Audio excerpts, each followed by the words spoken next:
Pompeya, año 79 después de Cristo. Faltan 48 horas para la catástrofe.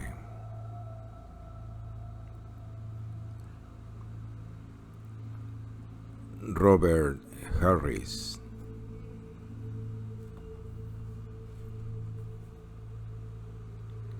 Una sofocante semana a finales de agosto del año 79 después de Cristo. ¿Qué mejor lugar para pasar los últimos días del verano que la bahía de Nápoles? A lo largo de toda la costa, los ciudadanos más ricos del imperio se relajan en sus lujosas villas. La flota más poderosa del mundo descansa pacíficamente fondeada en Miceno, y los visitantes gastan su dinero en las localidades de Herculano y Pompeya. Solo un hombre parece preocupado. El ingeniero Marco Atilio Primo acaba de hacerse cargo del Aqua Augusta, el enorme acueducto que suministra agua potable al 250.000 de habitantes de las 9 ciudades de la bahía de Nápoles.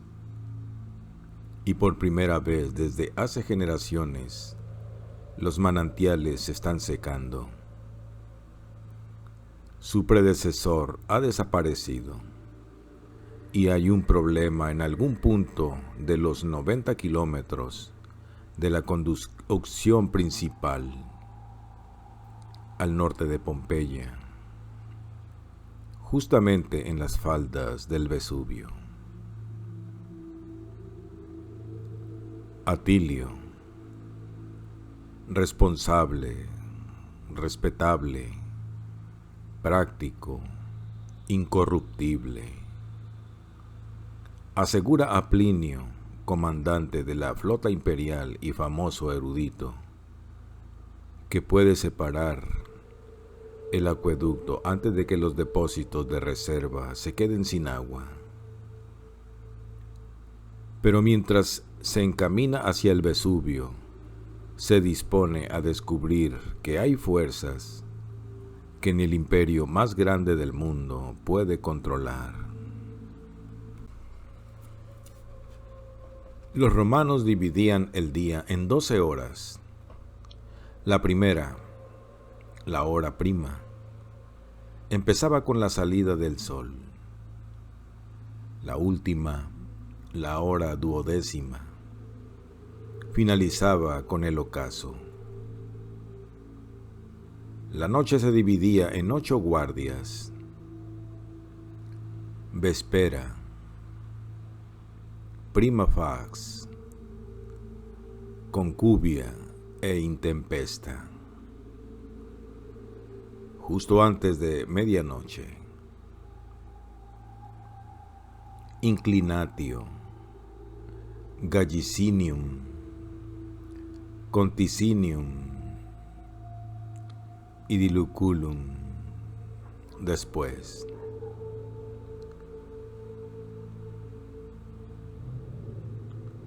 Los días de la semana eran Luna, Marte, Mercurio, Júpiter, Venus, Saturno y el Sol. Pompeya transcurre a lo largo de 4 días. La salida del sol en la bahía de Nápoles, en la 4ª semana de agosto del 79 después de Cristo, se producía alrededor de las 6:20 de la mañana.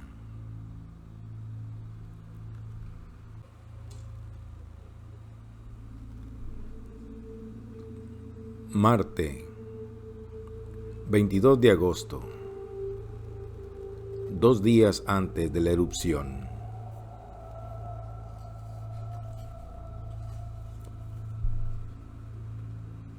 Conticinium.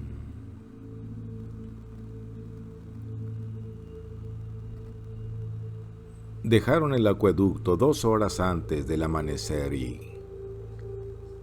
A la luz de la luna, ascendieron las colinas que dominaban el puerto. 6 hombres en fila india, con el ingeniero a la cabeza. Él los había arrancado personalmente de sus camas.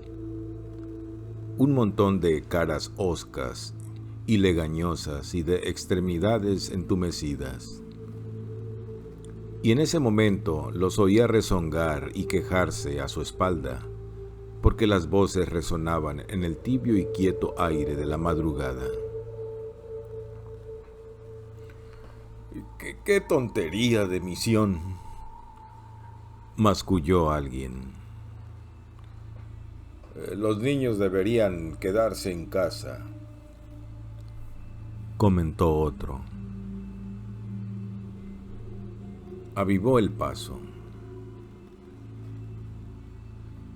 Dejemos que protesten, se dijo.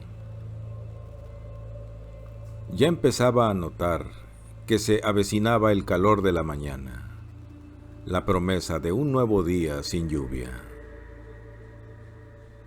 Era más joven que la mayoría de los miembros de su equipo de trabajo y más bajo que todos ellos.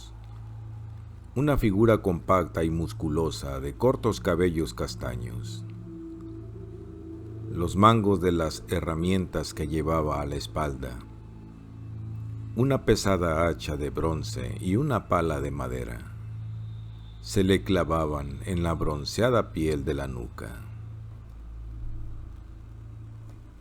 Aún así se obligó a estirar las desnudas piernas todo lo posible, trepando rápidamente de punto de apoyo en punto de apoyo. Y solo cuando hubo llegado a una buena altura por encima de mi seno, donde el camino se bifurcaba, dejó caer su carga y esperó a que llegasen los demás. Se secó el sudor de la frente con la manga de la túnica. Qué cielos tan brillantes y febriles tenían allí, en el sur.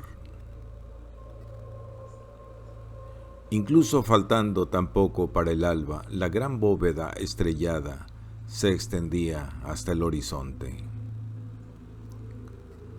Divisó los cuernos del toro y el cinturón y la espada del cazador. Allí estaba Saturno, y también el oso y la constelación que llamaban del vinatero, que siempre se alzaba para César el 22 de agosto, tras el festival de Vinalia, y señalaba que había llegado la hora de la vendimia. La próxima noche habría luna llena. Alzó la mano contra el cielo y sus chatos dedos se recortaron como nítidas manchas negras sobre el fondo de estrellas. Abrió la mano y la cerró varias veces, y por un momento tuvo la impresión de que él era la negrura y el vacío, y que toda la sustancia se hallaba en la luz. Desde el puerto más abajo le llegaron los chapoteos de unos remos mientras la lancha de vigilancia bogaba entre las trirremes ancladas. Las amarillas luces de las farolas de unas barcas de pesca parpadeaban en plena bahía. Un perro ladró y otro contestó. Luego le llegaron las voces de los trabajadores que ascendían penosamente. El áspero acento local de Corax, el supervisor. Mirad, nuestro nuevo aguador está saludando a las estrellas. Y los esclavos y los hombres libres, por una vez iguales y unidos en su resentimiento, jadeando y riendo por lo bajo. El ingeniero bajó la mano. Al menos con este cielo no necesitamos antorchas, dijo. De repente, mientras se agachaba para recoger sus herramientas y se las echaba a la espalda, se sintió de nuevo vigoroso. Será mejor que sigamos, añadió. Frunció el entrecejo en la oscuridad. Uno de los ramales conducía hacia el oeste, bordeando los límites de la base naval. El otro llevaba hacia el norte, hacia el centro de veraneo de Bays. Creo que es aquí donde nos desviamos. ¿Lo cree? Se burló Corax. El día anterior había decidido que la mejor manera de tratar al supervisor era no prestándole atención. Sin decir palabra, se volvió la espalda al mar y a las estrellas y empezó a ascender por la negra forma de la colina. Al fin y al cabo, ¿qué era el liderazgo sino la ciega elección de una opción frente a otra con la fingida seguridad de que tal decisión se tomaba basándose en la razón? El camino se hizo más empinado y tuvo que trepar de lado, ayudándose a veces con una mano libre, mientras sus pies resbalaban y lanzaban una lluvia de piedrecillas que rodaban en la oscuridad.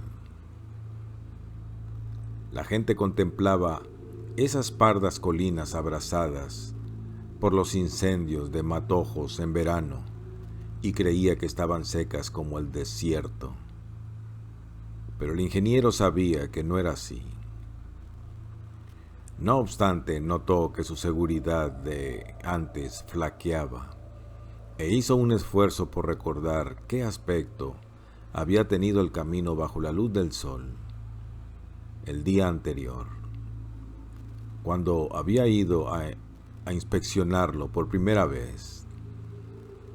Un sinuoso sendero, apenas lo bastante ancho para dejar pasar una mula. Los parches de hierba requemada y luego, en una zona donde el terreno se nivelaba, las manchas verde claro en la oscuridad, señales de vida que resultaron ser unos brotes de hiedra que trepaban por un canto rodado. Tras subir la mitad de una pendiente y volver a bajar, se detuvo y giró lentamente sobre sí mismo hasta dar una vuelta completa. O bien sus ojos se estaban acostumbrando a la oscuridad, o al amanecer estaba próximo, en cuyo caso apenas le quedaba tiempo. Los demás se habían detenido tras él. Oyó sus pesadas respiraciones. Ahí tenían una nueva historia con la que regresar a mi seno. El modo en que el joven y nuevo aguador los había sacado de la cama y los había hecho trepar por la colina en plena noche, y todo por una misión sin sentido. Notó un sabor a cenizas en la boca. ¿Nos hemos perdido, muchachito? De nuevo, la burlona voz de Corax. Cometió el error de responder al desafío. Estoy buscando una roca. En ese momento ni siquiera se molestaron en disimular la risa. Está dando vueltas como un ratón en un orinal. Sé que está aquí, por alguna parte. La marqué con tiza.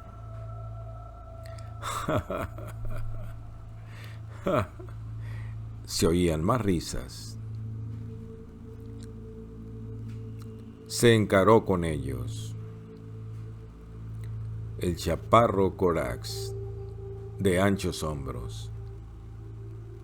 Beko, el de la larga nariz, que era yesero. El regordete Musa, cuya especialidad consistía en colocar ladrillos.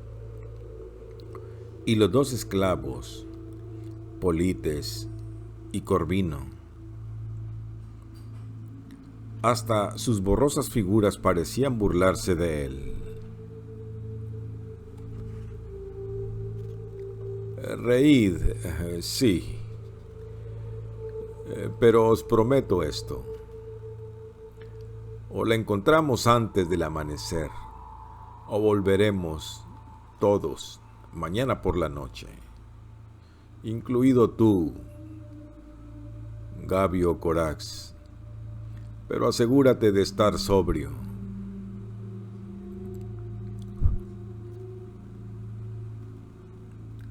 Silencio. Corax escupió y dio medio paso al frente. El ingeniero se preparó para una pelea. Llevaban 3 días buscándose las cosquillas. Desde que había llegado a Miceno, no había pasado un minuto sin que Corax intentara denigrarlo ante sus hombres.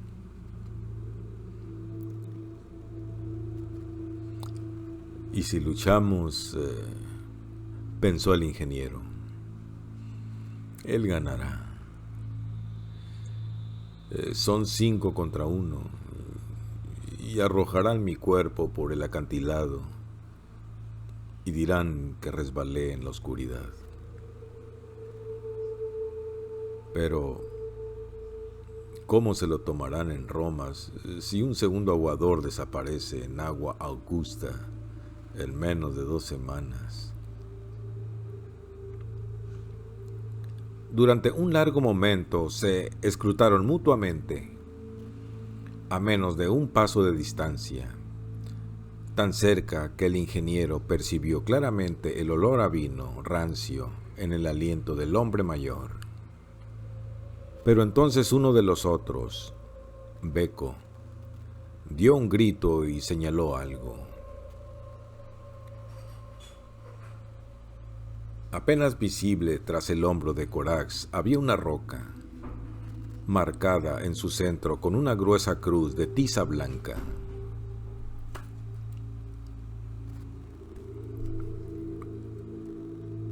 El nombre del ingeniero era Atilio, Marco Atilio Primo, para ser exactos, pero él se contentaba con que lo llamaran Atilio, a secas. Como hombre práctico, no tenía tiempo para los caprichosos apodos que tanto gustaban a sus compatriotas. Lupus, Pantera, Pulcher, Lobo, Pantera, Hermoso. ¿A quién creían estar tomando el pelo? Además, ¿qué otro nombre era más honorable en la historia de su profesión que el gens, el nombre de la familia de los Atilio, ingenieros de acueducto durante 4 generaciones? Su bisabuelo había sido escogido por Marco Agripa de entre la sección ballista de la Legión 12ª Fulminata y enviado a trabajar en la construcción del Aqua Julia. Su abuelo había planeado el Annio Novus y su padre había completado el Aqua Claudia, haciéndolo pasar por las colinas esquilinas mediante 7 kilómetros de arcos y entregándolo a los pies del emperador el día del bautizo de la obra, como si de una alfombra de plata se tratara. En ese momento él, a sus 27 años, acababa de ser invitado al sur, a Campania, para hacerse cargo del Aqua Augusta. Toda una dinastía erigida sobre el agua. Encontró los ojos en la oscuridad. Qué gran obra era el Augusta, uno de los mayores logros de la ingeniería jamás alcanzados. Y qué gran honor iba a ser dirigirlo. En algún lugar lejos de allí, al otro lado de la bahía, en las boscosas alturas de los Apeninos, el acueducto se apoderaba de las fuentes del Serino y conducía el agua hacia poniente, canalizándola por sinuosos pasos subterráneos, llevándola en lo alto de grandes arcos que volaban sobre barrancos y quebradas, forzando su paso por los valles mediante formidables sifones, hasta las llanuras de Campania, rodeando el monte Vesubio, siguiendo hasta hacia el sur por la costa de Nápoles para llegar al fin bordeando las alturas de la península de Miceno, hasta la polvorienta población costera del mismo nombre, situada a una distancia de unos 100 kilómetros, con una inclinación media de 5,5 centímetros cada 100 metros.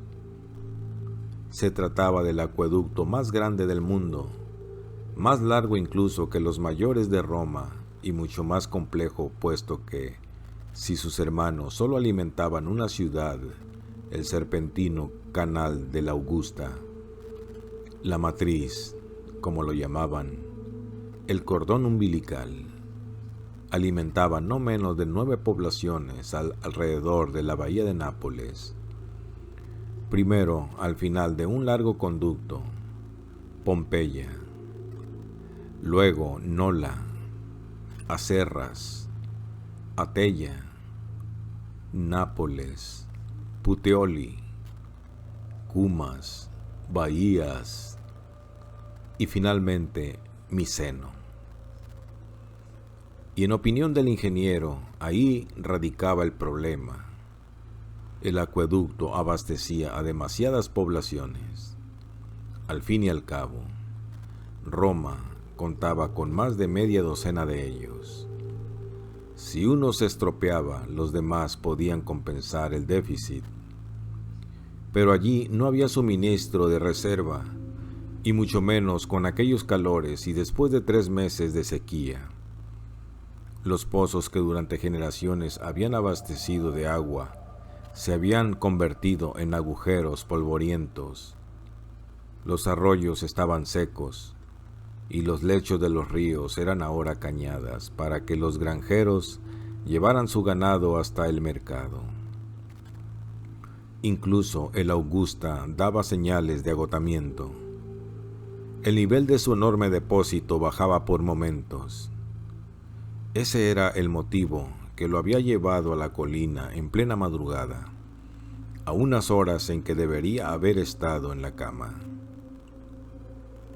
Atilio sacó de la bolsa de cuero que llevaba el cinto un pequeño trozo de madera de cedro muy pulida con una montonera grabada. La veta de la madera se había vuelto suave y brillante por los años de roce de la piel de sus antepasados. Se decía que su bisabuelo la había recibido a guisa de talismán de manos del mismísimo Vitruvio, el arquitecto del divino Augusto. El anciano siempre había sostenido que el espíritu de Neptuno, el dios del agua, habitaba en él. Atilio no tenía tiempo para dioses, muchachos con alas en los tobillos, mujeres a lomos de delfines, musculosos barbados que arrojaban rayos desde la cima de alguna montaña en sus ataques de ira. Esas eran historias para niños, no para hombres. Él depositaba su fe en las piedras y en el agua, en el milagro cotidiano que se producía al mezclar 2 partes de légamo en polvo con 5 partes de putiolanum, la rojiza arena de la zona, para obtener una sustancia que bajo el agua adquiría la consistencia de una piedra. Aún así, quien negaba la existencia de la suerte era un loco, y si aquella reliquia familiar podía brindársela, pasó el dedo por el borde. Estaba dispuesto a intentarlo. Había dejado los pergaminos de Vitruvio en Roma, aunque no importaba. Mientras que otros niños aprendían a recitar a Virgilio, a él le habían metido en la cabeza desde pequeño todos aquellos conocimientos. Todavía podía repetir de memoria paisajes enteros. Estas son las cosas que crecen y que se pueden encontrar, que muestran indicios de agua, sauces, alisos, bayas silvestres, enredaderas y otras cosas parecidas, cosas que no pueden manifestarse sin humedad. Corax allí, ordenó Atilio. Corvino, ahí.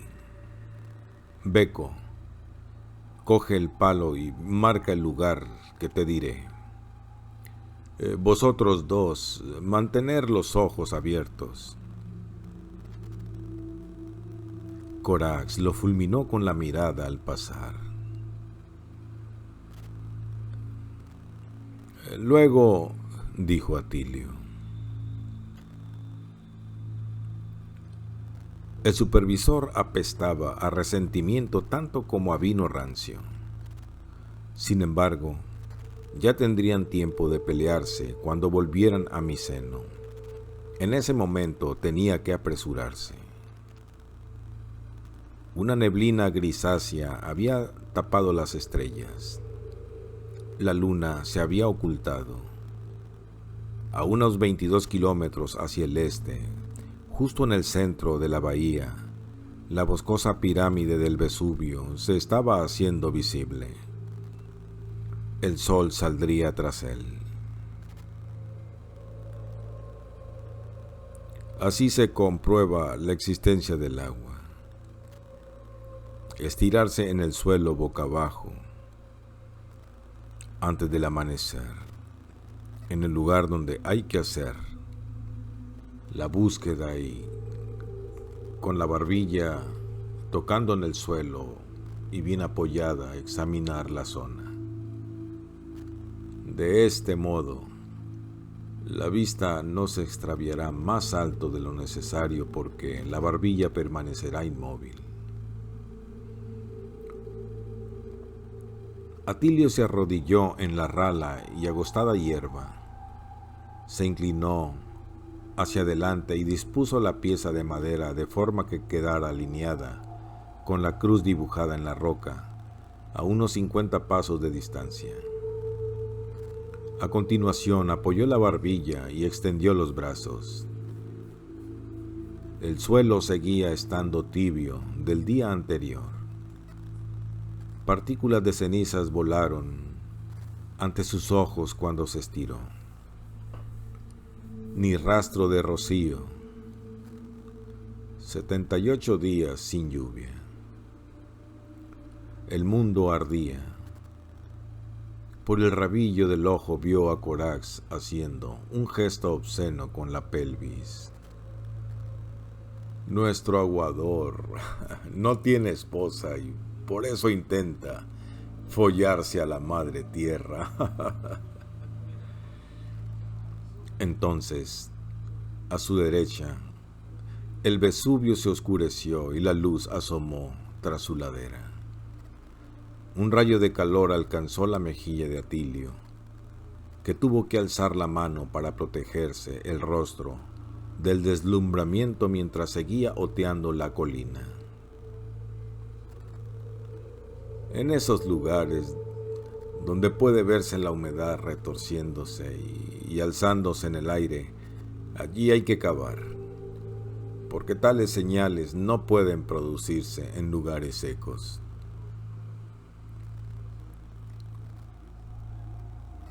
«Lo ves enseguida o no lo ves», solía decirle su padre.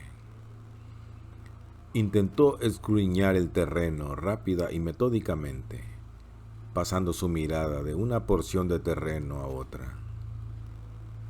Sin embargo, todo se le antojaba igual. Manchas parduzcas y grises con vetas de tierra rojiza que ya empezaban a tremolar bajo el sol. Su visión se desenfocó, se incorporó sobre un codo, se frotó los ojos con los dedos y volvió a colocar el mentón en la madera. Sí, allí. Era tan leve como un hilo de pescar y no se retorcía ni alzaba, tal como Vitruvio aseguraba, sino que parecía enganchado cerca del suelo, como si un anzuelo se hubiera quedado pillado en una roca y alguien estuviera tirando del sedal. Zigzagueó en su dirección y se desvaneció. El joven se incorporó y señaló el lugar. «Allí, Beco, allí». El yesero se movió pesadamente hacia el lugar que le indicaba. «Retrocede». «Sí, allí, márcalo». Se puso en pie y corrió hacia ellos, sacudiéndose el rojo polvo y la negra ceniza de la túnica, mientras sonreía y sostenía en alto el pedazo de cedro. Los tres se habían reunido alrededor del lugar, y Beco estaba intentando clavar el palo en el suelo. Pero el terreno era demasiado duro que pudiera hundirlo lo suficiente. Atilio estaba radiante. «¿Lo habéis visto? Tenéis que verlo visto. Estabais más cerca que yo».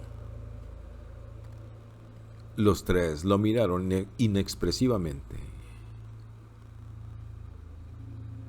«Ha sido curioso. ¿No os habéis dado cuenta?» Se alzó así, de este modo. Hizo unos gestos de arriba a abajo con la mano plana, igual que el vapor de un calderón al que estuvieran moviendo. Los miró uno a uno, todavía con la sonrisa en la cara, hasta que se le desvaneció. Corax meneó la cabeza. «Los ojos te están engañando, muchachito. No hay ninguna fuente por aquí, ya te lo dije. Conozco estas colinas desde hace más de 20 años. Y yo te digo que lo vi». Humo. Corax pateó el suelo y levantó una nube de polvo. Un incendio entre los matojos puede arder bajo el suelo durante días. Sé cómo es el humo y cómo es el vapor. Eso era vapor. Estaban haciéndose los ciegos. Tenían que estar fingiendo. Atilio se arrodilló y palpó la tierra, rojiza y reseca. Luego se puso a cavar con sus propias manos, metiendo los dedos bajo las piedras y apartándolas, y tiró de un largo y agostado tubérculo que se le resistía. Algo había salido de allí, Estaba seguro. ¿Por qué la enredadera había vuelto a la vida tan deprisa si no había una fuente? Sin darse la vuelta, dijo: coged las herramientas. Aguador, coged las herramientas. Cavaron durante toda la mañana mientras el sol se alzaba en el horno azul que era la bahía, dejando de ser un disco amarillo y fundiéndose en una estrella blanca y gaseosa. El terreno crujía y se atiezaba bajo el calor, igual que la cuerda de arco de las máquinas de asedio de su bisabuelo. En una ocasión pasó un muchacho camino de la aldea que llevaba a una esquelética cabra de una cuerda. Fue la única persona que vieron. Mi seno se hallaba oculta a la vista bajo el borde del acantilado. De vez en cuando sus sonidos les llegaban flotando. Los gritos de la escuela militar y el martilleo y el ruido de la sierra de los astilleros. Cubierto con un viejo sombrero de paja, Atilio fue quien más duramente trabajó, mientras los demás salían a rato del agujero para descansar bajo cualquier sombra que pudieran hallar. Él siguió manejando su hacha. El mango estaba resbaladizo a causa del sudor y resultaba difícil de agarrar. Las palmas se le ampollaron y la túnica se le pegó al cuerpo como una segunda piel. No obstante, no estaba dispuesto a mostrar debilidad alguna ante sus hombres. Incluso Corax había acabado callándose. El agujero que finalmente excavaron tenía una profundidad equivalente a la altura de 2 hombres y resultaba lo bastante ancho para que 2 personas trabajaran dentro. En efecto, había un manantial en su interior, pero se retiraba cada vez que se aproximaban. Cavaban y el polvoriento suelo se humedecía, pero enseguida se secaba con el calor del sol. Seguían excavando y el proceso se repetía. Solo cuando hubo pasado la hora 10, con el astro más allá de su cenit, Atilio reconoció su derrota. Vio cómo se evaporaba la última mancha de humedad. Arrojó su hacha por encima del borde del pozo y se aupó afuera. Se quitó el sombrero y se abanicó las ardientes mejillas. Corax se hallaba sentado en una piedra, observándolo. Por primera vez Atilio reparó en que no se cubría la cabeza. «Con este calor se te van a freír los sesos», le dijo. Destapó el pellejo lleno de agua, se vertió un poco en las manos y se la echó por la cara y la nuca. Luego bebió. Estaba caliente y resultaba tan refrescante como tragar sangre. «He nacido aquí.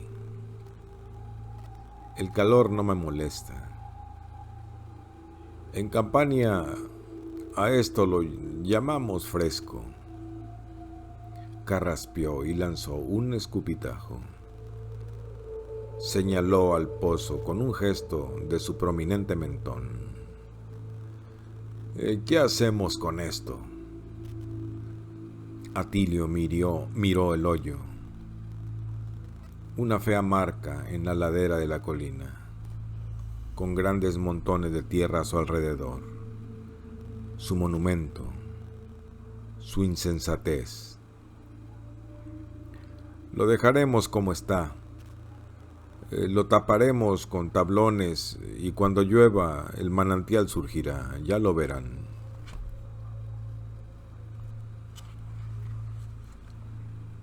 «Cuando llueva no necesitaremos ningún manantial». El ingeniero tuvo que reconocer que se trataba de una buena réplica. «Podríamos montar una tubería aquí», comentó pensativamente.